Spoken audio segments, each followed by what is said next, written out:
Eh bien, salut à tous, je me présente, Eddy Lahi, j'ai 51 ans, enfin je vais les avoir dimanche.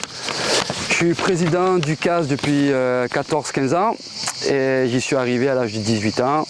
Je suis resté fidèle au club et en parallèle, je suis responsable de la catégorie senior et de l'équipe 1 qui évoluera l'année prochaine en D2.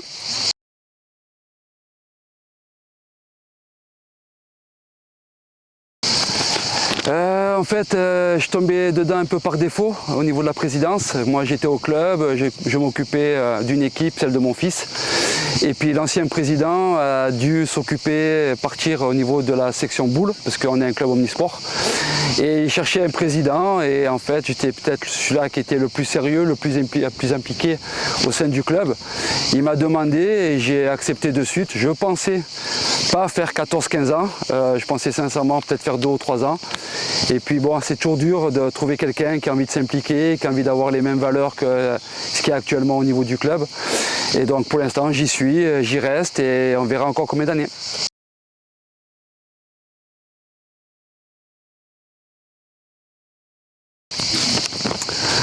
Alors c'est un club où quand je suis arrivé, on m'a dit des valeurs du club. On m'a dit que c'était un club où il n'y avait pas de défraiement, c'était un club où il fallait avoir des valeurs, surtout au niveau disciplinaire. C'est-à-dire que chez nous, on n'a jamais voulu, à l'époque c'était le club de la Compagnie Générale des Eaux, on ne voulait surtout pas passer dans les journaux, surtout pas avoir des annonces où on parlait de violence ou quoi que ce soit. Donc j'ai toujours mis un point d'honneur à avoir des éducateurs et des joueurs avec un certain comportement, une certaine mentalité. Et derrière, eh bien, écoutez, on a des joueurs, encore maintenant au niveau de l'équipe senior, qui sont arrivés au club à l'âge de 7-8 ans, ils en ont 24, ils sont toujours au club. Je pense qu'on s'occupe bien de eux, je pense que les valeurs qu'on emploie chaque semaine, qu'on leur dit d'avoir, même quand on va les recruter, on dit nous c'est comme ça la philosophie du club, c'est l'amitié, c'est le bien vivre ensemble. Et bien ça passe, ça plaît, il y a des joueurs qui nous ont rejoints exprès pour ça, ils étaient dans des clubs plus huppés, d'un meilleur niveau, mais bon ça se passait peut-être pas toujours très bien aux entraînements et aux matchs. Et ils ont entendu parler de nous, ils se sont un peu renseignés, ils ont vu qu'il y avait des bons retours et ils sont venus signer chez nous, donc ça fait plaisir que ces valeurs que je défends, eh bien, ça incite les joueurs à nous rejoindre.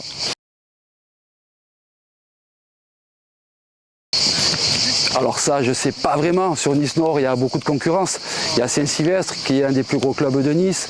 Après, on est en concurrence, je pense, un peu avec le FC Cimier. Maintenant, qu'est-ce qui fait qu'un joueur va signer au CAS plutôt qu'à Cimier ou à Saint-Sylvestre? Je pense que c'est les bons retours qu'ils ont des copains. Moi, cette année, je sais que voilà, sur les 9 joueurs que j'ai recrutés en senior en équipe 1, plus de la moitié sont venus par rapport à des retours d'amis, par rapport à ce qu'ils ont vu sur les réseaux nous concernant. Ils disent toujours qu'il y a l'air d'avoir une bonne connexion entre le staff et les joueurs, une bonne mentalité, c'est ce qui les incite à vouloir nous rejoindre. Pareil pour les petits, ils sont dans des tournois, ils voient l'équipe du CAS, ils voient comment se comportent les éducateurs, comment se comportent les enfants de l'équipe et ça leur donne envie de nous rejoindre. Donc je pense que c'est surtout comment on s'occupe des gamins. Je pense qu'aujourd'hui dans le foot amateur il y a pas mal de petits problèmes de discipline tant au niveau des éducateurs que des joueurs et je pense que chez nous il y en a très peu, voire pas du tout. Et les gens qui tournent autour des terrains, qui sont tous les samedis sur les terrains ou les week-ends, ils le voient et ça leur donne envie de nous rejoindre.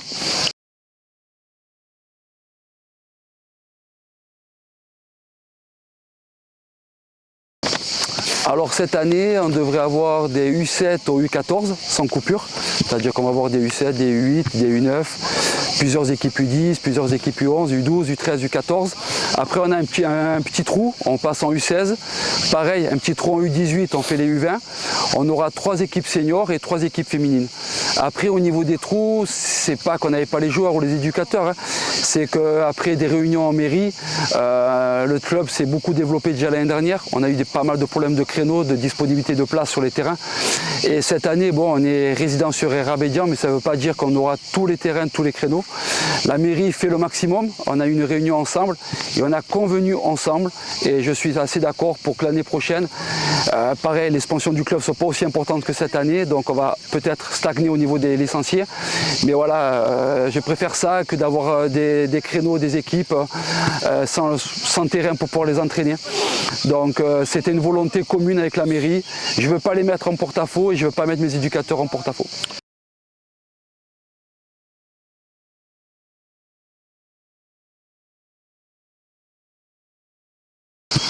Le plus gros défi à l'heure actuelle, c'est le financier. C'est-à-dire qu'on a toujours été un club jusqu'à maintenant où c'était le bénévolat. Moi, je pars du principe que ta vie professionnelle doit t'apporter l'argent que tu as besoin.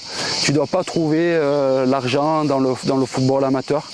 Je pense qu'il y en a trop. Voilà. Même les clubs qui sont bien financièrement, je pense qu'ils mettent trop d'argent dans le foot amateur. Ça crée des déséquilibres, ça devient compliqué de recruter, ça devient compliqué d'avoir des finances saines. Alors nous, on a toujours mis un point d'honneur à avoir des finances saines. Donc jusqu'à maintenant, il n'y avait pas de défraiement au niveau des éducateurs, pas de défraiement au niveau des joueurs. J'ai vu que ça devient de plus en plus compliqué. Donc mon projet, c'est d'essayer de voir comment financièrement, à partir de l'année prochaine, j'arriverai à pouvoir donner un défraiement, peut-être aux éducateurs, peut-être commencer par les seniors équipe 1, puis après descendre au niveau des éducateurs, etc. Moi, je sais que personnellement, je ne prendrai pas de défraiement. Mon staff, il est pareil. On ne souhaite pas, mais les joueurs, ils sont restés fidèles avec nous. Ils ont, voilà, certains, je vous dis, sont arrivés à l'âge de 8 ans. Ils ont fait les U20R, ils ont fait la D5, la D4, la D3. Ils ne sont jamais partis. Ils ont été sollicités, je le sais. Et ils sont restés fidèles au club. Si demain, je peux leur donner un petit truc, d'une, pour les remercier d'avoir été aussi fidèles, d'avoir apporté tout ce qu'ils ont apporté au club, parce que le club leur doit beaucoup, ça sera bien. Maintenant, je ne mettrai pas les finances du club en péril. Je ne mettrai pas les sommes que mettent certains clubs. Voilà, j'entends parler de certaines sommes, c'est affolant pour des clubs de niveau D2, D3, D4. Mais voilà, si je peux donner un petit truc, ça sera le côté financier. Et j'aimerais bien devenir un club par référence, voilà, mais être dans le top 5 des clubs niçois, un club qui compte, un club qui est connu, reconnu, ça ferait plaisir. On a fait une belle restructuration. Cette année, voilà, on est passé de 170-200 à 350 et on a vu qu'on ne pouvait plus fonctionner comme on était avant. C'est-à-dire qu'avant, moi, je suis président, mais je faisais secrétaire, trésorier, je faisais un peu tout. Et je me suis entouré de personnes avec de bonnes compétences, surtout des personnes qui sont dans la tech, qui sont dans des chefs d'entreprise. C'est 3 femmes et ils m'ont contacté vers janvier pour en parler. Ils m'ont dit, Eddy, voilà, il faut que tu délègues, il faut qu'on trouve une solution. Et on a travaillé l'année dernière, de janvier à mai, à restructurer le club. Donc on a déjà restructuré le club et on a des projets cette année, des projets en parallèle du football. C'est-à-dire en gros, on va faire du soutien scolaire. On va faire du soutien scolaire au niveau du forum, on va faire du soutien scolaire aussi ici à la Lovette, dans la salle au-dessus du terrain de la Lovette, des Rabédians. On aide aussi une association qui aide les personnes en difficulté au port de Nice, ça s'appelle les Anges Gardiens. On les a aidés en mai, on les a aidés en juin. Comment on les a aidés? Financièrement, on a financé une maraude.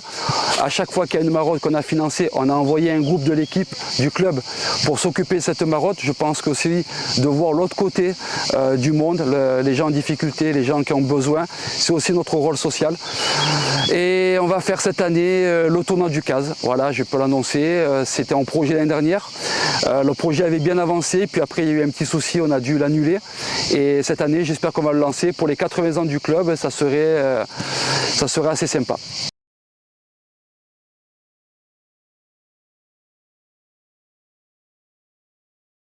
De leur dire merci, de leur dire merci de tout ce qu'ils font. Je sais que l'année dernière, ils ont toujours répondu présent pour nous soutenir à tous les niveaux. Ils sont venus nous soutenir pour les matchs, ils nous ont soutenus après les incidents qu'il y a eu en janvier, ils nous ont soutenus pour les finales.